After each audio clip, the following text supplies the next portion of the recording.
There we go. What's up? What's up? What's up? It's your man, Coach Block, one half of TDS Radio. Here I am again. Sorry about any of the confusion with the technical difficulties. That was crazy, but I don't usually sit in this seat. Kimberly does. So, Kim, this is what happens when we split up. I don't need you to split up anymore.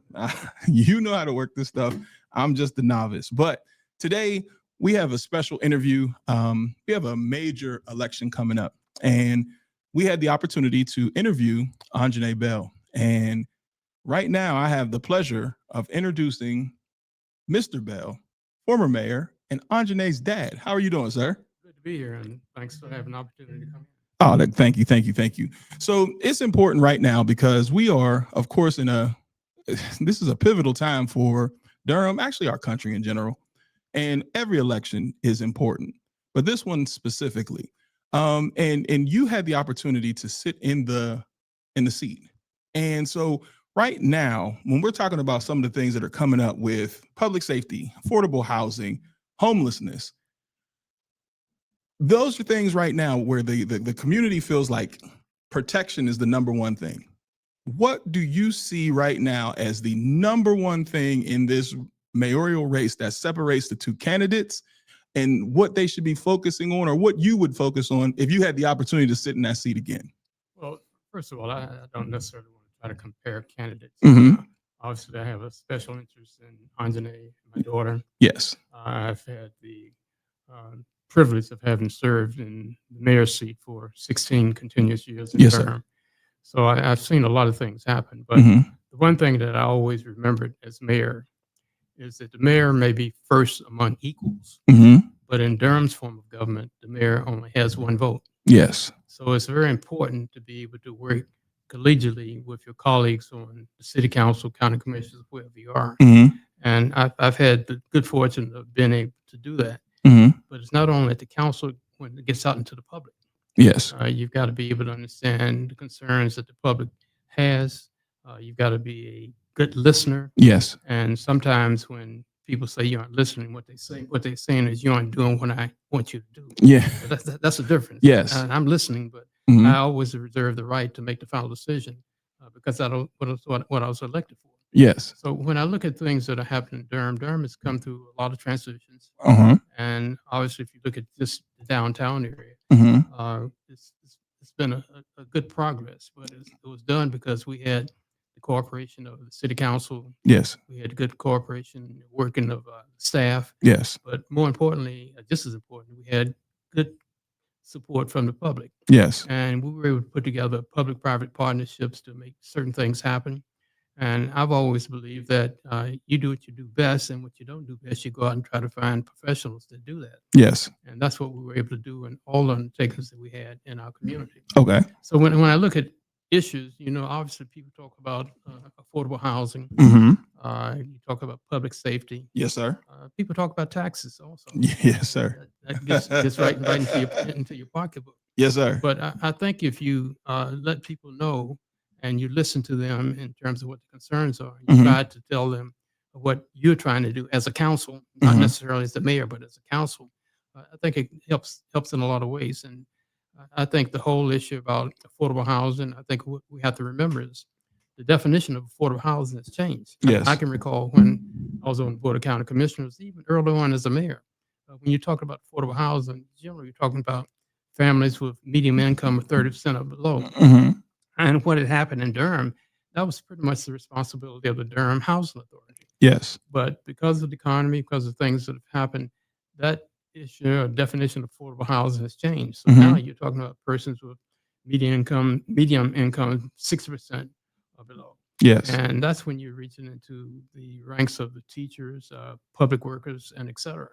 So I think what you try to do, and what we tried to do, was to say, pick an area that you want to focus on. Yeah. And my concern was say, look at those neighborhoods that, for whatever reason, have been forsaken for long periods of time. And let's try to go into those neighborhoods with the neighbors. Yes. And try to talk about how we might be able to strengthen those neighborhoods, reinforce those neighborhoods to make it for a better quality of life for persons living there. Yes. So we worked over in Northeast Central Durham. Mm-hmm. That was the first area we worked on. Mm-hmm. You probably don't know what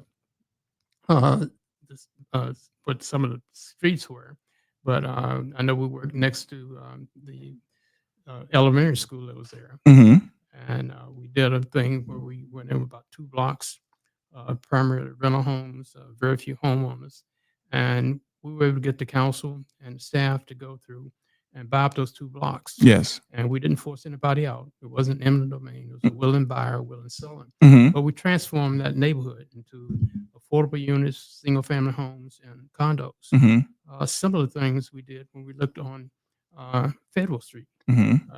Rolling Hills, people probably don't remember Rolling Hills, but it was an idea that was well thought of, but it just wasn't working. Right. It was almost becoming a ghetto and hidden site. So we were able to convince the neighbors and go into the community and try to see how could we transform that neighborhood. Yeah. Again, we didn't take anyone's home. It was always a willing buyer, willing seller. But the city also knew its limits. We'd never done any large scale developments. So we went to the private sector to get a developer that had done that type of work. We know how to finance it. Yes. But we didn't know how to build it. But the bottom line is we were able to bring in a company called McCormick, Barron, Salazar. And as a result, Rolling Hills got transformed into the Lost at Southside. And you can see that's continuing to grow now because the plan wasn't just to stop there, it was to do other neighborhoods around. Yes. Likewise, South Street. A lot of issues. There was South Street. We were trying to find a mixture where we could get affordable housing and still hopefully get the demographics right. Well, we did it with affordable housing. We didn't get the demographics. And when I say we didn't get the demographics, we were hoping we would have more African Americans moving into South Street.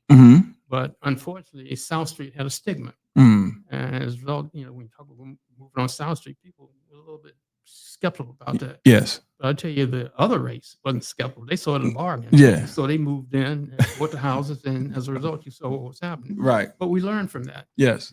Again, government has its role. And when I mentioned about the fact that people have concern about taxes, when we did, I think you first have to prove to the people that you can get something done. And we did that over on Barnes Avenue because the government, the city had never done anything like that. Right. It was all Durham Housing Authority had been doing stuff for low-income housing. We were successful with that. And so when we went in and did the Lost at Southside, people saw what could be done. And as a result, when we put together the budget, we put in a 2-cent tax strictly for dealing with affordable housing. Yeah. And we didn't get any pushback on it because people saw what you could do, and we were able to move forward. And I think that's what you've got to do is you've got to get the confidence of the public, and you do it by demonstrating and showing that you can get things done. Yes. And I think they'll come along and work with you and be more supportive of it. Yes. The whole issue of public safety, I mean, that's not a area that's unique to Durham. I mean, that's an issue across the country. Absolutely. But one of the things that we tried to do is we tried to put together a program where young people would be able to get jobs during the summer. What we did is we have them to come in, actually do interviews, and we were able to get part of the business community to come in, the government to come in to provide jobs for young people. I remember a young lady was telling me her nephew was working in that program, and he was so excited. I said, "What was he doing?" He's picking up garbage.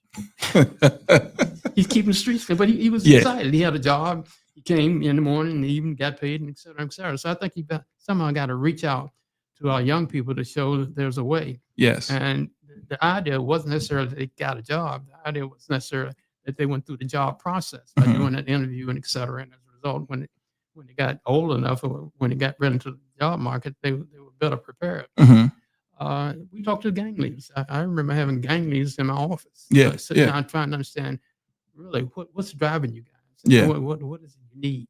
And of course, some of them had different stories, but the bottom line, you could tell that there was something that was lacking. And if somehow we as a public body, as a community could help provide that, we could do a lot more in trying to move them out of the gang area and do a more respectful part of life.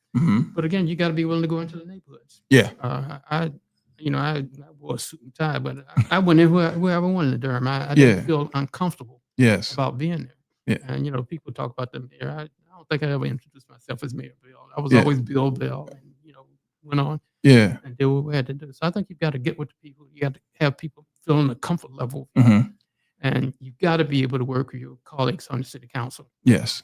you don't win all the battles. Hmm. But my position was, once you made a decision, you move on. Hmm. You learn from it, but you move on Hmm. to the next issue. And Yeah. that's what we were successful in being able to do. So now, in the scope of the time that has changed since you've sat in that seat, economically, like you said, everything is a struggle out here in these streets right now. Everything for everybody, it doesn't make a difference where you at. It's a struggle. Everybody is counting their coins. I know I am. Well, we all do. Yeah, I know we're counting our coins.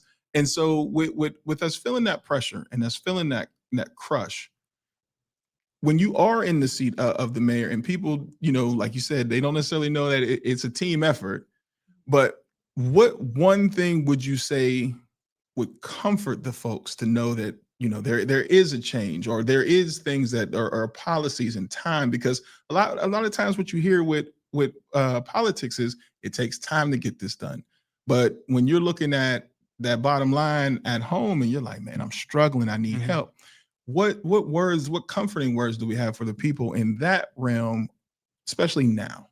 Well, again, I think you've got to be willing to listen and to show empathy and to let people know you understand what they're going through. And when I say understand it, you've got to let people feel that you feel what they feel. Yes. And I think you've got to be realistic in terms of what you can promise and what you can deliver.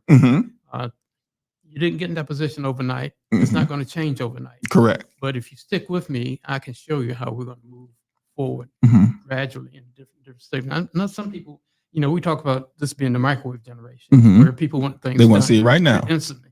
But the fact is, it's not going to happen instantly. It depends on what you're looking for. Yes. So I just think you've got to somehow be able to get the trust in the community. You got to be able to show, and it doesn't have to be a large thing. I mean, I'll give you an example. Okay. When I was coming along, during my time as mayor, okay, you see kids with skateboards skating in the street. Yes. Skating in the street. And I said, well, you got no place else to skate. Right. So one thing that I did is I went back to the staff and I said, what can we do about developing a skateboard ring? And it took some time, but the fact is we put it together, and it's downtown now. It happens to be across from where the police substation was. That was an issue. That's what the problem was. But I think, we kept telling people, listening, and you're saying that's one of the concerns you have. So we made it happen. And I just think when it depends on what level of the community you're speaking to, whether it's young people, middle income people, seniors, and et cetera, you've got to understand what their issue is, and then try to figure out how can you take a bite at the apple to try to make it happen. Yes. And so now, when you say listen to the people, one thing that I thought was pretty unique, I was a part of Kids Voting Durham. We did it at Hillside High School. Okay. And the kids asked some fantastic questions to everybody. Like, if you want to hear it straight, ask a kid. Exactly. And one of the things that they had talked about is like projects, being able to be, because you triggered it when you spoke about the skate park. They feel like they need to do more, and there's more for them. They want more to do in the community. When we see things where like certain parks have been closed because you got lead and things like that in the actual ground and all that, what can we do to fix that for the youth? Because they're asking for it, and so then it may seem like to them we're not listening to them, right? Because we've had that opportunity to hear them, but then now what do we have to put in motion for that to happen? What you have to do is actually start fixing it. Yes. And you need to bring them along to let you know that it's being fixed. Another example, when kids used to tell me, one thing I don't like about riding the school bus is you got so many potholes. Coming from kids, I went back to the administration. I said, hey, here's what I'm hearing. What is the status of our roads? Yes. And we put together a little scheme where I forget what it was. Had a pothole digger, had a statue up there, but we started repairing the potholes in the street. Yes. Particularly along the bus routes. Yes. Because that's where I was getting the feedback from. Okay. So I think when you talk about doing something, you need to bring people along to point it out and let them be a part of it, to say, here's what we're attempting to do. And you need to put some goals and some time frames, because things aren't going to happen overnight. But you say, look, this isn't going to happen in a month. It's going to happen in a year. And to get to that year, here are the steps we're going to be taking to move it along, and let them see that's happening. Yes. And to be fair to like I said, to be fair to your point where you said I don't want to speak on either side of, the mayoral race, like Mm. to not to down current mayor or anything like that. My question is when we're talking about time and we see like outrage, now people are upset and or people are not understanding the time frame. A lot of what I'm noticing, because I'm new to Durham, when I'm everybody gets to pointing fingers. It's automatically your fault. And Okay. and so that narrative, what can be spoken to that narrative of, just trying to find somebody to blame, just because you're hurt, you're upset, you want to see the change, and now it's your fault. Sometimes you got to own up to the responsibility. Mm-hmm. I mean, I don't know the history behind lead in the parks, Right, right, but it's no question the city was responsible for it. right. The question is, how did it get that way? Mm-hmm. And what are you doing to fix it? Yes. And again, that's something you've got to demonstrate to the people. Own up to the fact that for whatever reason, the ball dropped on us. Yes. We've got the ball now. Yeah. We're going to fix it. Yeah. And here's what we're doing to fix it. And if this park has lead in it, here's how long it's going to take to get it cleaned up. Mm-hmm. And don't promise something you can't deliver. Correct. But make sure that you can deliver on that promise. Yes, yes. So city council, we're human, and we make mistakes. I tell people always tell me the good things that I did. Well, if you give me credit for the good things, what you gonna do about the bad things? So I don't need credit either way. Yeah. Just let me do my job. Exactly. Yes, sir. Exactly. I wasn't born to be a mayor. I wasn't born to be a county commissioner. I was privileged enough to be elected to serve in those positions, and I enjoyed it. Yes. But I also look. Same thing with my colleagues on the council. I didn't speak a lot, but I was running the meetings. I could speak in the time I wanted. Yes. So what I tried to do was to understand input that they had, and where I thought maybe I could contribute, I would speak up, and things I disagree with, I would disagree with. But you got 7 people sitting around the table. Chances are they're just as smart as you are. Yes. So you try to value what input they have and take it to the goodwill of the council and the goodwill of the community. Move on with it. What does, for the voter who's in between, right? Let's say I like what this side's saying, I like what that side's saying, and I'm a little indifferent. I don't know right now. What does that voter look for before they cast their ballot? How's it going to impact me? How is what this council or this candidate proposes is going to impact me? It might sound like selfish. It might sound like a me too, what's in it for me? Yes. But that's what you're looking at. I Yes. mean, so you figure if this council person is telling you, here's what I'm going to do, then first of all, you got to think, are you going to do it? Yeah. Or is this something that the council's got to do? Gotcha. So you have to take that in consideration when people start making promises that what they're going to do versus what we're going to do, or what we're going to try to work with my colleagues on the council to get done. That's a different attitude. That's a different response. Yes. In terms of a person going out seeking votes or trying to get people to support it. Yes. As I said, and I use the mayor as an example. The mayor is first among the majority, but the mayor still only has 1 vote. Right. And you've got to work with your colleagues to get policies across, and you've got to work with your staff because they're the ones going to be implemented on a day-to-day basis. And you've got to make sure this is what the community wants. Yes. I mean, there's no sense in going out here building this large structure for whatever reason and miss the mark. Exactly. Yes. Yes. Now, with the council, with the council and teamwork being involved, like most of your voters are they go with emotions, right? Yes. Yeah, they go with their emotions and how they feel with this thing. I'm trying to see taking the emotions out and give them factual information, and I know you were saying, well, what can they do or what can they get done? Does track record play into that too of, okay, well, you've had time to get this done and it hasn't gotten done. Is that something that a voter should look at, or should we be looking at more so the variables of the future? Well, again, I think you've got to look at what you are proposing to do or what you're saying you're going to do. And you've got to be realistic about the time frame it's going to take. Right. And you've got to put that time frame in the voter's mind. Also, let me give you another example. Yes, sir. We talk about affordable housing, we talk about crime, et cetera. The biggest issue that I felt should have been a priority in this community, it still needs to be in this community, Mm-hmm. with all the richnesses that we have, the corporations, the universities, and et cetera, Mm-hmm. we still have too high a level of poverty. Mm-hmm. And I think that's something that should be at the top priority in terms of how can we as a community Mm-hmm. come together to try to reduce poverty. Yes, sir. That was something that I started Mm-hmm. in 2014. Yes, sir. I wasn't able to finish it because I left in 2017. But I started it too late Mm-hmm. because I was more about trying to prove to people that here's what we could get done. That's why we focus on downtown revitalization in some of the neighborhoods. Mm-hmm. But reducing poverty is a very important part, and I think we can do it. But again, you have to have metrics, Mm-hmm. you have to have goals, and you have to have community come along with you Right. to be a part of it. Yes. So I think anything that you do of real meaning, Mm-hmm. you've got to have the community involvement, and Mhm. you got to show them that you're listening. Again, you might not always agree, Mm-hmm. but you tell them where you disagree and why Yes. you disagree. Mm-hmm. And maybe they accept it, maybe they won't. But at Mhm. least if you're honest with yourself, then hopefully that's the way you'll be able to move.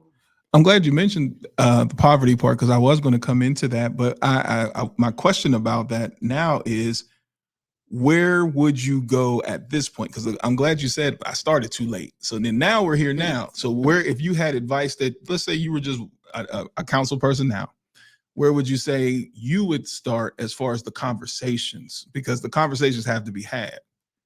I would start with metrics that we understand. Okay. What I did was to say, what is the most impoverished neighborhoods that we have in our community? Yes, sir. Based on the statistics, based on the number that comes out. Mm-hmm. And let's pick that neighborhood to start with. Mhm. As it turned out, it was in Northeast Central Durham. Mm-hmm. So we talked about certain sections of Northeast Central Durham. We talked about the things we wanted to do.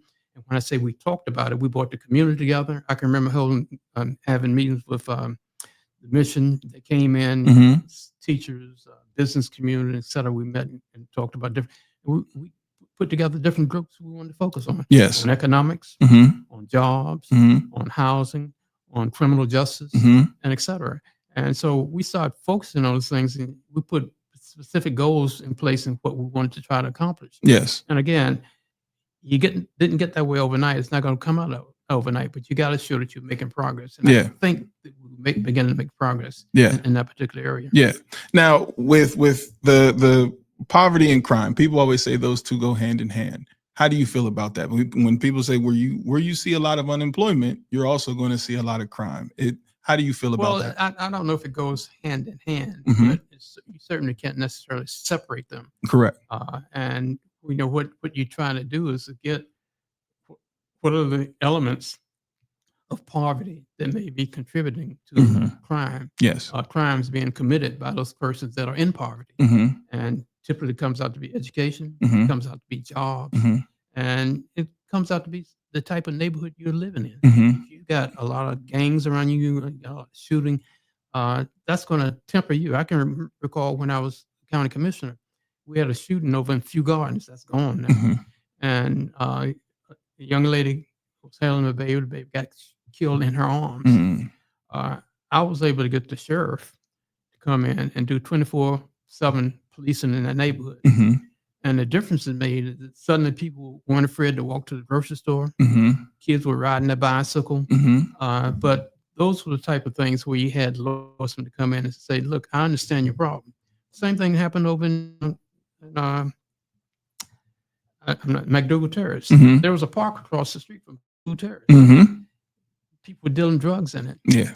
McDougal Terrace couldn't do anything with it because it wasn't theirs. Mm-hmm. The city could do something to a certain extent. Mm-hmm. So we sort of attached to the McDougal Terrace and made it off limits so they could enforce it and the police could enforce it. Mhm. They were coming in, doing things to hopefully clean that up. Now, I don't know where it is now, but I know that was an issue Yeah. that the neighborhood was telling us about, Mhm. and we were able to come in and make a difference in that. Yes. And so as you sit back and you see the scope of Durham, because I feel like as an outsider looking in, like I said, I always call myself an outsider, but Durham always has felt like home to me. Like I live in Raleigh, but I have everything for me in Durham. And you being here and your daughter's here. And so now the richness that Durham has, the misconception that others from outside, and what would you say about those who are from the outside looking in and see Durham as a place? Well, I'll give you an example. I had a football jamboree at Durham County Stadium this year. Everybody who I know that's in the business said, "Don't do it in Durham." Meanwhile, it was one of the best experiences ever. Everybody was on 100% safe. Lieutenant Harris did a tremendous job. Every stereotype that I was told was debunked. So for those who are on the outside looking in to come in to understand about Durham, what is some things that they need to understand? Because there are a lot of people migrating from the north to the south. Exactly. And you get misconceptions and people give their ideas of what it is, and it's really not that. And so what you ask is, what is the concern that you have? I'm not talking about you. Yeah. I'm talking about these outsiders that come in. What is the concern that you have? Yeah. And you can point out things that are very positive about Durham Mm-hmm. that they might have a misconception about. I mean, it used to be that nobody wanted to go in downtown Durham. Yeah. Now everybody says downtown is where it's happening. Yes. It used to be that some people didn't want to go in certain neighborhoods in Durham. Yeah. What you have to demonstrate is that there's a certain level of security there, just as it is in my neighborhood. Mm-hmm. But I think the biggest way you can disprove that is to give examples. Your example is one. I mean, you had a football game over in Durham County Stadium. Things went well. Yes, sir. The community was supportive. The police was supportive. No incidents. No incidents. So I just think that some people have misconceptions, and you have to ask, what is that misconception, and then be able to speak to it. Yes. That's why it's not the case. And then also you have to admit that there are some cases that we're having some issues with that we're trying to clean up. Yeah. But it's not that we aren't paying attention to it. Yeah. We realize it's an issue, and we're doing what we can to try to ameliorate that particular issue. Yes, sir. If I can talk to you on as a dad, I'm a girl dad. I got 3 daughters, right? So I got 3 daughters too. Okay, so there we go. So I have to ask this question just from man to man, father to father. You laid out some of the complex challenges that just whoever sits in that seat is going to face, things that they need to focus on and be ready for. And you had the opportunity to raise Anjanae. What qualities about her? Our mother and I had. I'm sorry, her brother. As parents, y'all had the opportunity exactly. to raise Anjanae. What qualities do you see that you help foster that you know she's ready for the job if elected in? Let me say this. I don't know if it's anything that I help foster. I just know her as an individual. I did not encourage her to get involved in this. This is something she undertook. I tried to tell her the pitfalls and et cetera. Yeah. But it's something she wanted to do. What I know about her is she's a quick learner. Yes. She's a hard worker. She's a people person. Yes, sir. And she's willing to work hard. Yeah. She's been working hard in this campaign. I only get involved when she asks. Okay. I don't try to push anything any one way or another. Yes, sir. It's her campaign. Yes, sir. The one thing that I did do, and I did it because she was getting feedback and some of the people were getting feedback. Well, where's her dad? Is her dad a supporter? Yeah. Because I hadn't done anything. So I had to put that down. I wrote a letter basically telling her what I thought about her, why I supported her, but still reminding people that it's her campaign. It's not my campaign. Correct. But I can speak of what I know the job is. Yes. And that's why I say it's no question in my mind she can do the job. Yeah. But she can do it if she approaches it in a way that she's not the only one that's going to get things done. She's got to be able to work with people to make things happen. Yes.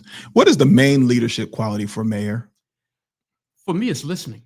Yeah. And you might say that's an oversimplification of what you're talking about. It's listening. And the other part is being able to work within people and be able to give people credit and find people's strength and use their strength. Like I said, when I sat on the council, I knew that certain people on the council had certain areas that they were focused on. Yes. More so than I was. And I would lean to them.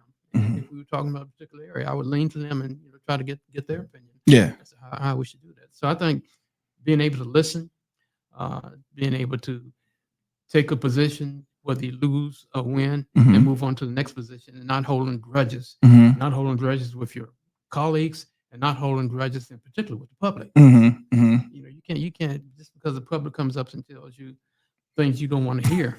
That's a part of the job. Yes. That's a part of the job. Yes. And what you have to realize that you come to that seat twice a month, maybe 4 times a month. Yes. So some people come down to city council meetings the first time, Yeah. and, it can be a little shaking in certain ways, and they Yeah. might not express themselves the way you think they need to express, but they're telling you what they feel in the Yes. best way they can do it. Mhm. You just need to have to take that and accept it and move on to the next.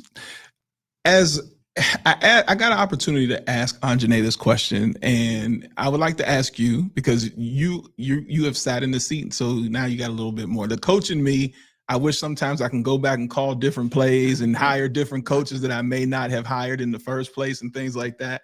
So my question to you is, if you could build the perfect team, because we've discussed that this is a team effort.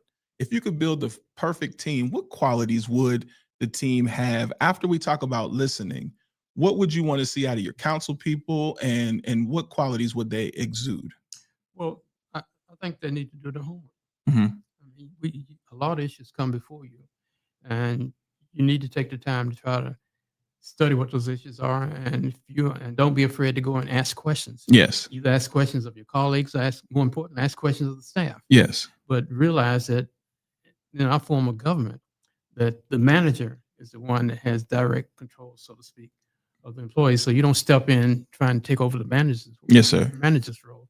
But by the same token, you realize where the strengths are and try to lean on those strengths and try to get as much information from those people as you can Yes. and trying to do your job. Yeah. Yeah. And see that I asked that question because it's so many different dynamics when we sit down and you watch a council meeting. There's so many different personalities, but we all got to be underneath the same umbrella and work together. Like I said, the coach in me knows you go into a locker room, you got so many different people and so many mindsets, but we got to come together under one accord when we leave out of this locker room. And it's important to know who the people can gravitate to, because I think right now that's something that the community that I see, they're looking to who can I gravitate to? And I think it depends on what you're trying to get out of that. Yes. And the other quality that I say, listen, Mhm. don't talk too much. Don't talk too much. The camera's there. Yeah, yeah. But don't talk. Sometimes I think people like to talk to hear themselves talking and Yes. forget what they're up there for. Yes. So I just think that's another quality that character that council people need to have. Realize that you just want a 7, Mhm. and Mhm. you speak your piece, but don't speak it all night, Mhm. and let your colleagues have an opportunity to bring in their thoughts in terms of what the issues are. Mhm. Just because the camera's there doesn't mean you got to be on camera. Yes, yes. Yeah. When we talk about economic development, who are allies in that process? Well, again, I think it's a question of what type of economic development you're speaking about. Mhm. If you're talking about economic development in the sense that you want to have a certain part of your community develop, Mhm. you want to have quality housing in there, and you want to make sure that it's a place that you want to live in.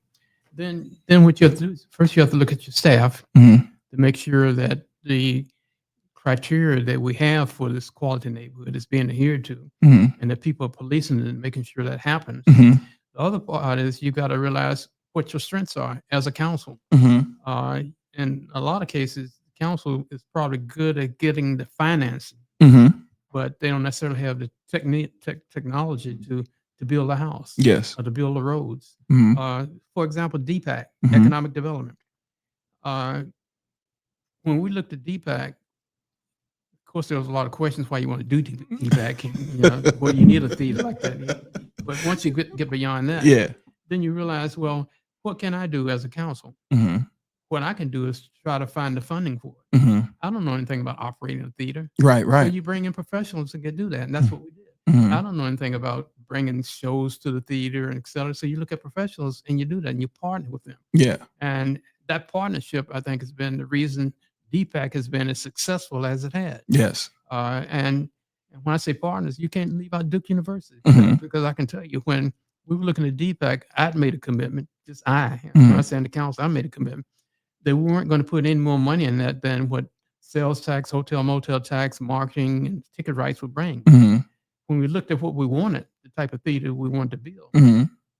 we didn't have the money to do that. Okay. But we had a partnership with Duke. Mhm. And what Duke did is they filled the gap Mhm. to allow us to build a structure we have. And so what did they want? And what Mhm. they said is, well, American Dance Festival is here. ADF is saying we don't have a large enough venue to bring the type of performances that we like to bring. We like to be able to use this new theater you're building. Yeah. So what we said to do is, okay, during the summer, because that's basically when they have that, they would have an opportunity to use the theater. The bottom line is, I don't think they use it more than 2 or 3 times. Okay. But Duke still put in the money. Yeah. Because it was a benefit to Duke too. Because what it meant is that when they brought people into town, there was another outlet that they could take people they were courting or people that were in town to do that. So it was a win-win situation for all of us. But again, realizing your strengths. We don't know anything about running a baseball team. Nothing.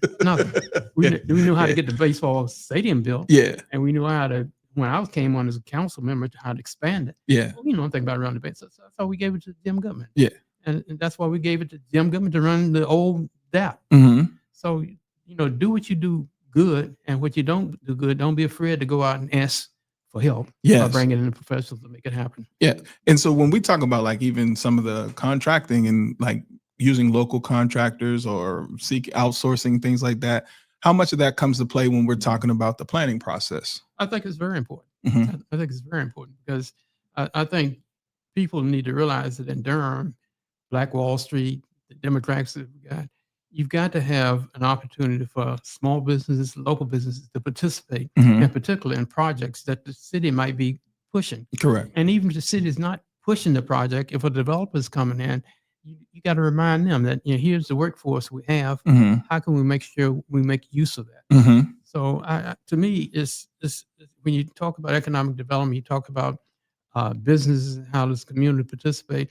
It's got to be up at the forefront for the council who's handing out these jobs to say, are we making sure that we're bringing everybody in that's qualified to do it? Now, everybody might want to do something, but they aren't qualified. Right. That can hurt you too. Yeah. Real quick. But, you just got to realize the community you're in and try to make use of those resources as best you can. Now, I'm going to be the role of a small business because I am TDS Radio here in Durham. We are a small business, and the question I have is like, where do I start? So if I'm looking for either like resources or partnerships, where do I start or go to activate that? You talk to a council person, and not only you talk to a council person, you look at the organizational structure of the city and see what staff person is available to have that kind of discussion. They have a Department of Economic Development, and you go to them. And for example, with DPAC, I don't want to take credit for DPAC. I mean, it was a team effort. We had downtown Durham, which was very involved in that effort. And by the same token, I'm saying, if I'm coming off the street and I've got this business that I want to do, first, I want to find out if this service is something that the city wants. Yes. And if so, how can I get myself in line to be considered for that project? So you talk to a city council person. I said the mayor, the city council, and you also look in the organization, find out where the staff is. City manager is a good place to start. But don't be afraid to knock on the door. And you might not always get the answer you want, but if you feel strongly about your idea, don't stop. Yeah. Don't stop. Yes. Keep at it. Yes. So now the theme, and I just got to say it because that's your daughter. So I'll say it like this: that's your baby. The theme is hope, right? So what is an area of hope that you see? Because now you get a chance to sit in the seat and watch, and you're just an average citizen now. I'm just a part of Durham, just like everybody else. Paying taxes. Yes, sir. So what area of hope do you want to shine, or you're hoping that the next team, council people, mayor, what area are you hoping they shine on the light on right now? Well, again, I mentioned it before. Yeah. I think we ought to start talking about poverty. Poverty. I think we ought to talk about how can we reduce poverty in this community, and have some very specific goals and timeframes that we can measure ourselves by, and the public can measure ourselves by. Yeah. In terms of, are we making progress? I really think that's something that you just can't say sweep under the rug and let somebody else bother, because it touches all of us. Yeah, it does. Both directly and indirectly. Yes, sir. So we've been at this now for 39 minutes, almost 40 minutes. So great interview. I love it. So if you can just give a few final words to not specifically Leo or Anjane, but just to the job and just because you sat there. So it's one of those things where if you're in a fraternity or a sorority, you just speak to the fact that this is what I represent. You represented that seat. And if you can, just speak to what that seat means to you and what you want to see in the future. The seat to me meant that there was established processes and established criteria for the mayor. Mm-hmm. And I think we need to understand that whoever's sitting in that seat, Mm-hmm. and it wasn't be all for everybody. Mm-hmm. It's to be what you can. It's to be honest, be truthful. Don't be afraid of making mistakes. Mm-hmm. But when you made a mistake, own up to it Mm-hmm. and try to learn from it. It's not so much whether you are with the president or you meeting somebody on tarmac or you in Washington. That's I've done that stuff. Yes, sir. I know how it gets done. Yes, sir. But what you have to first realize is home is what got you there. Yes. So you need to take care of home first, Mm-hmm. and you need to understand what is home asking for, Mm-hmm. and what they're saying is we need more affordable housing, Mm-hmm. and I think they're on the path to trying to make some of that happen. Mm-hmm. We need to do what we can to reduce crime in our community, Mm-hmm. and we've got to find outlets for our young people so they'll be on a path to move them in a positive direction, not into the negative direction. Yes, sir. And I think if you deal with those things, I think you're going to see a much improvement in our community. But more important, you're going to see the community think a lot about you Yes, and sir. have faith in when you come to them and say, "Here's what I want to do." They say, "Okay, what's been your record?" "Okay, that's what they said they were going to do. They did it. Let's give them a chance to do this next thing they want to do." Yes, sir. Thank you. This was a great interview. I promise you, I truly enjoy the wisdom. Thank you very much for being a part of TDS. Well, I appreciate the opportunity. And, as I said, everybody's got to start somewhere. Yes, sir. And everybody runs for the first time. Yes, sir. That's it. That's it. Yep. So thank you so much. And for those who are watching, make sure you get your behind out there and vote, vote, vote. Because if you don't vote, nothing can change at all. So please make sure you get out there and vote tomorrow. No matter who you're voting for, make sure you vote. People died for that opportunity. It's your man, Coach Block, one half of TDS Radio, and I will see you guys tomorrow. Have a good night. There we go. Thank you.